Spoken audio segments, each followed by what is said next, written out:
Bonjour, nous sommes toujours dans notre série de modélisation du circuit RL série.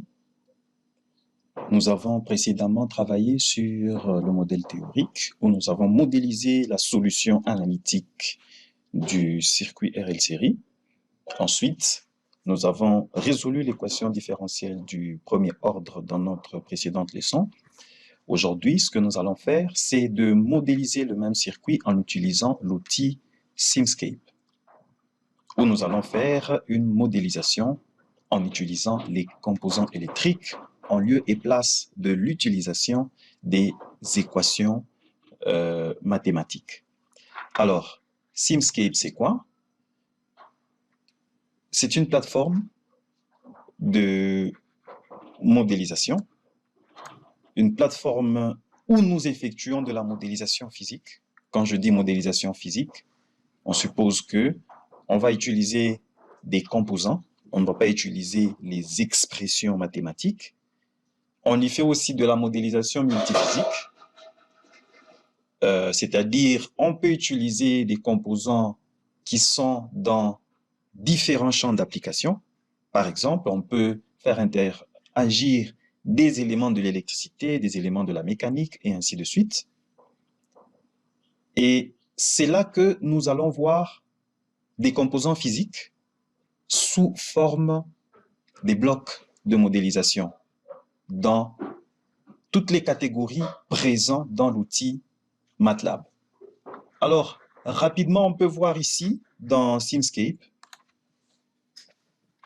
qu'il y a plusieurs catégories de librairies où nous avons, n'est-ce pas, les blocs de base, où nous avons les fonctions de base, des blocs liés à l'électricité, des librairies liées à l'hydraulique, au magnétisme, à la mécanique, à la thermodynamique. Nous avons par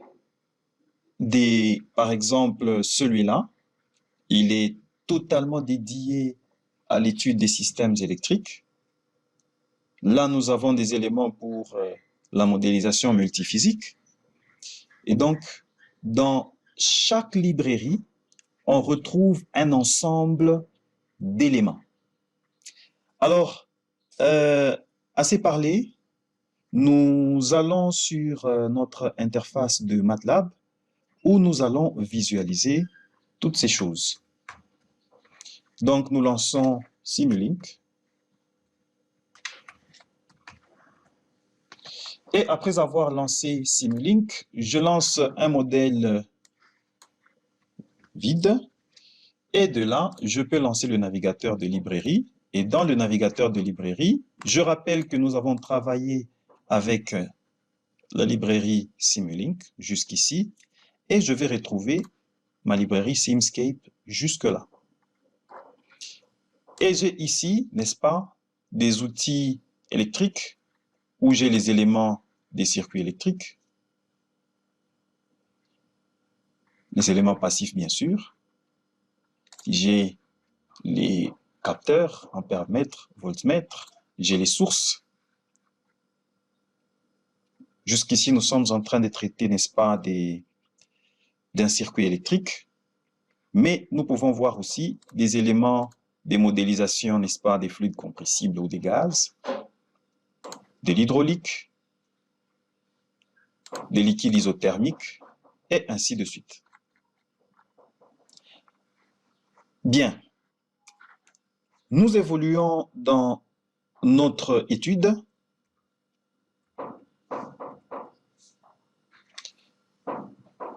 Voici notre circuit que nous sommes en train de pouvoir étudier. Et sur ce circuit, je précise que nous avons une résistance, une inductance et une source de tension. Et l'ensemble de ces éléments, je peux les retrouver, n'est-ce pas, dans Simscape. J'ai ici, dans Foundation Library, les éléments électriques, j'ai les capteurs.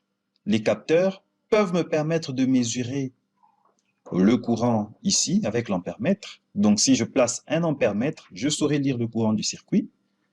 Si je place un voltmètre, je sais lire la tension aux bornes d'un élément. J'ai les éléments électriques, les éléments passifs, les capacités, les diodes, la référence et ainsi de suite. Et donc ici, ce qui m'intéresse, ça sera la résistance et l'inductance.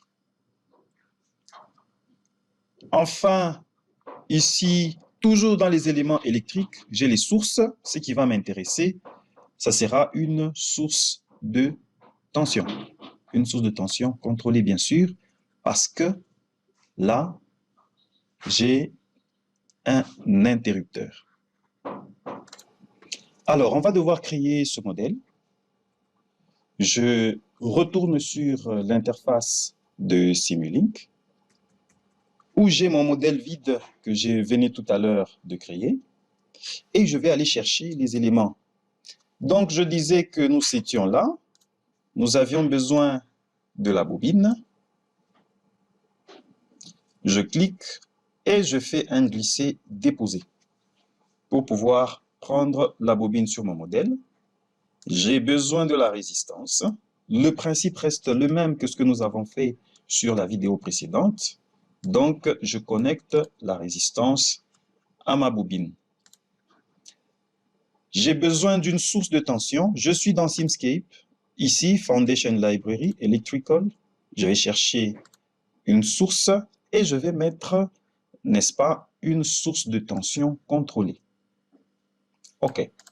Voilà. J'aurais besoin, n'est-ce pas, de lire le courant qui traverse le circuit. Donc, je vais appeler dans les capteurs un ampèremètre qui me permettra de lire le courant et un voltmètre qui me permettra de lire la tension aux bornes de ma bobine. Je constate ici que cet élément et celui-là, ils ont 3 connecteurs au lieu d'en avoir 2. Alors, que signifie cette troisième connexion? On va le découvrir tout de suite, mais d'abord, je vais fermer mon circuit. Donc, ma source de tension, ici, elle sort sur la résistance connectée à ma bobine, et je connecte, n'est-ce pas, mon ampèremètre en série pour pouvoir lire le courant qui parcourt mon circuit. Et celui-là, je le referme juste là. Là, je viens de construire mon circuit. Je vais connecter mon voltmètre aux bornes de mon inductance. Alors, pour question de disposition, je vais devoir le retourner.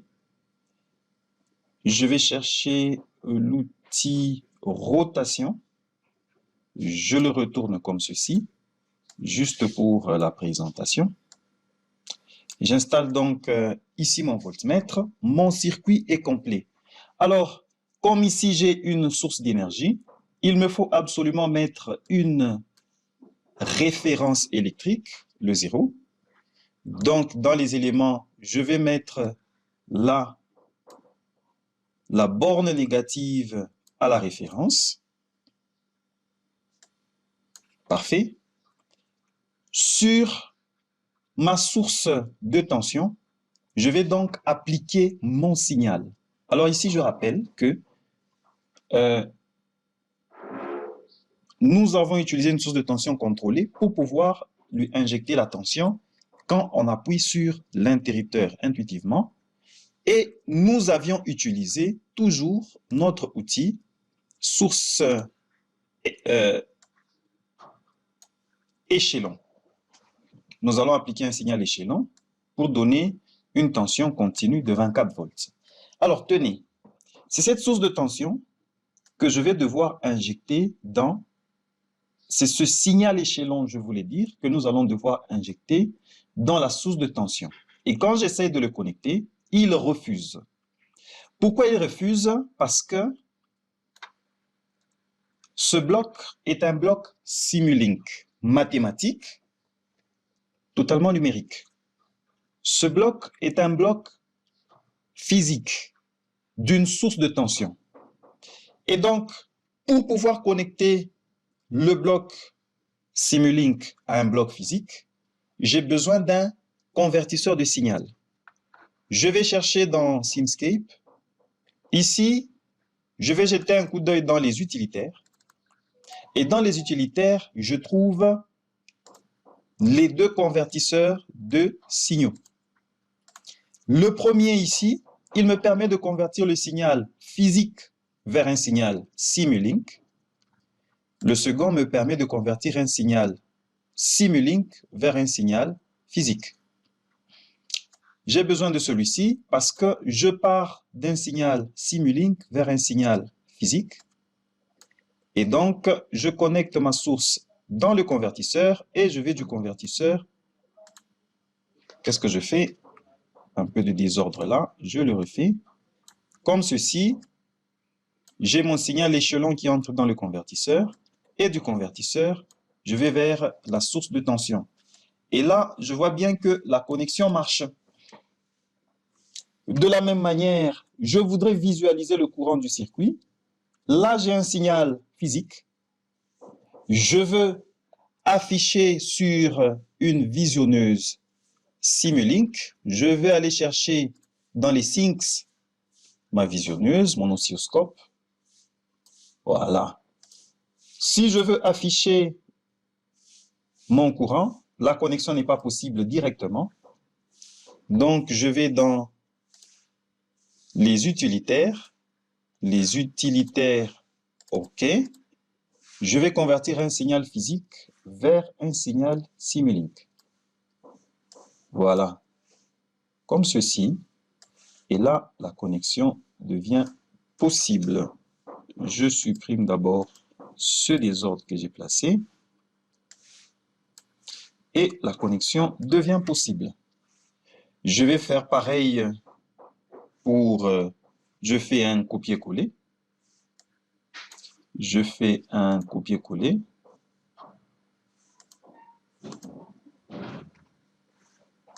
Je vais faire pareil pour la tension.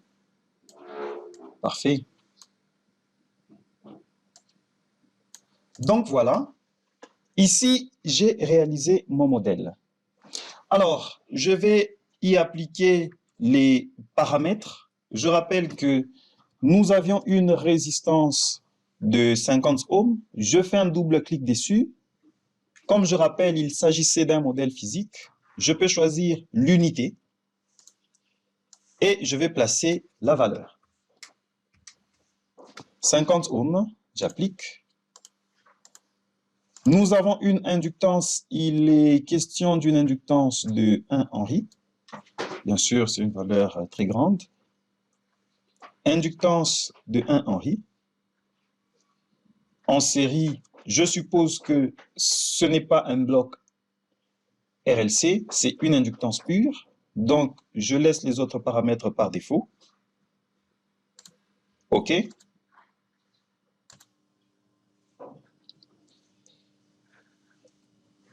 Et voilà, nous allons paramétrer notre source. Ici, il était question d'un échelon de 24 volts qu'on appliquait.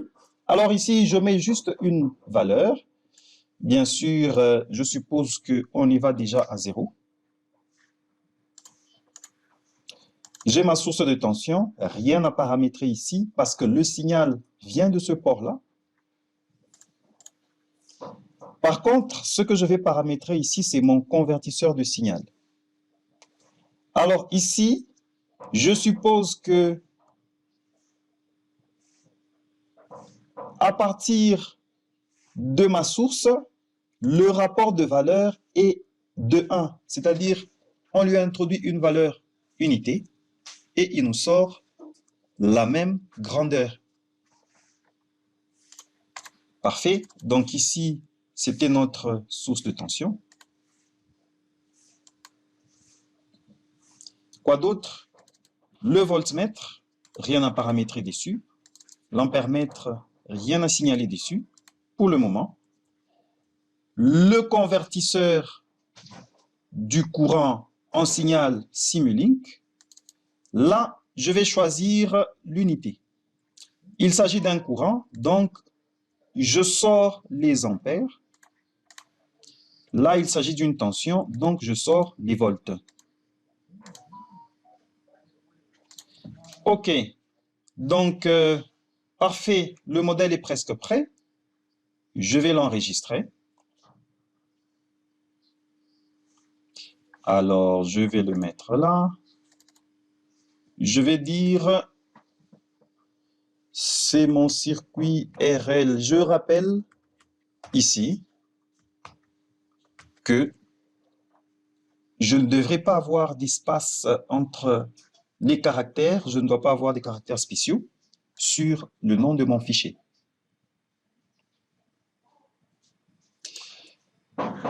À ce stade, théoriquement, le modèle devrait marcher. Mais on va constater, je vais essayer de faire la simulation sur juste une fraction de dixième de seconde. Je vais constater que si je le lançais, je vais ouvrir mes visionneuses de signaux.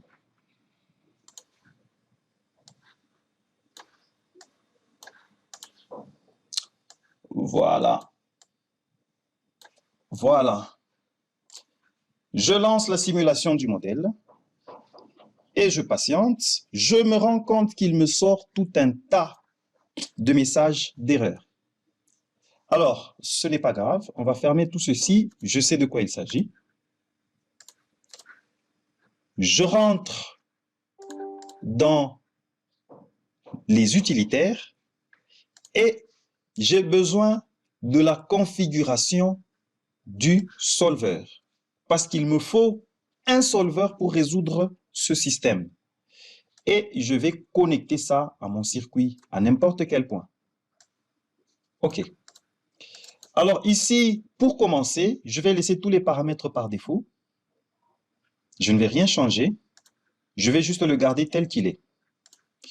Je rappelle que là, nous allons mesurer le courant en fonction du temps, comme ceci. Et là, nous allons mesurer la tension en fonction du temps. OK. J'enregistre et je peux à nouveau exécuter mon modèle.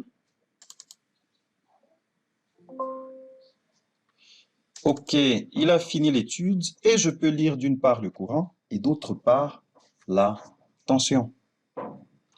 Je peux bien visualiser, n'est-ce pas, les deux tensions, la tension de la source et la tension aux bornes de l'inductance, en utilisant, n'est-ce pas, un multiplexeur. Il est où? Il est juste là. Donc, je peux mettre un multiplexeur juste là, qui me prend la tension de la source. Alors, je rappelle ici que je suis en train de prendre le signal juste avant le convertisseur, parce que là, il est question d'un signal Simulink. Je l'exécute. Et voilà, je peux visualiser le courant. Je peux visualiser la tension constante qui est appliquée.